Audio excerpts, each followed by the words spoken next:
आता आपण तिथे एक असं साईचं जे दही लावलं होतं आधीच, ह्यापासूनच मी लस्सी बनवली होती. तर आता आपण हेच दही यामध्ये टाकायचंय आणि हे दही यामध्ये टाकून असं आपण पसरवून घ्यायचंय.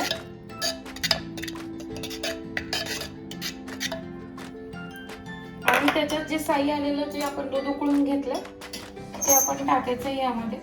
आपल्या पोटाला कितपत गरम लागतंय, थोडंसं कोमट ठेवायचंय.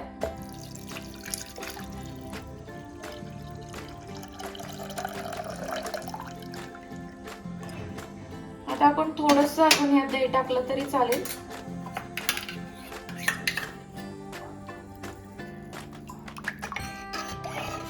आता आपण हे थोडंसं मिक्स करायचंय आणि मिक्स करून झाकून आपण गरम ठिकाणी ठेवायचंय.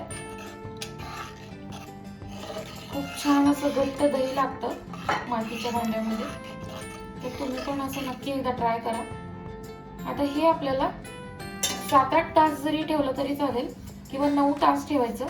6 तास आपण ह्याला बाहेर ठेवायचं आणि 3 तास आपण ह्याला फ्रीज मध्ये ठेवायचं, की जेणेकरून आपलं दही जे आहे ते बर्फी सारखं होईल. तर आता आपण ह्याला गरम ठिकाणी ठेवून देणार आहे, कारण आता तसं बघायला गेलं तर उन्हाळा आहे, त्यामुळे लगेच आपलं दही लागेल. आता आपण हे दही 6 तास बाहेर ठेवलं होतं आणि 3 तास फ्रीज मध्ये ठेवून दिलं होतं. आता मी तुम्हाला दाखवते दही किती छान लागलंय, एकदम अगदी बर्फी सारखं. बघूया आपण दही कसं लागलंय. बघा अगदी घट्ट असं बर्फी सारखं दही आपलं लागलेलं आहे. तुम्ही सुद्धा नक्की असं घरी एकदा ट्राय करून बघा. एकदम खूप सोपी पद्धत आहे आणि घरी लागलेले दही जे असतं त्याची टेस्ट वेगळीच लागते. मस्त असं गोडसर दही लागतं.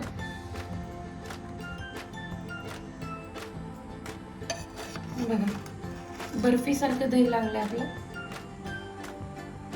आणि तुम्ही विरजणासाठी कोणतं दही वापरता हे सुद्धा दही लावताना मॅटर करतं.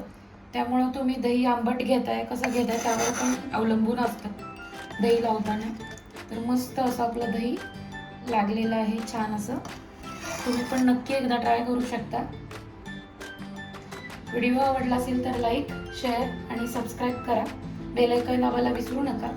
पुन्हा असंच भेटू नवीन एका रेसिपी सोबत. व्हिडिओ शेवटपर्यंत बघितल्याबद्दल धन्यवाद.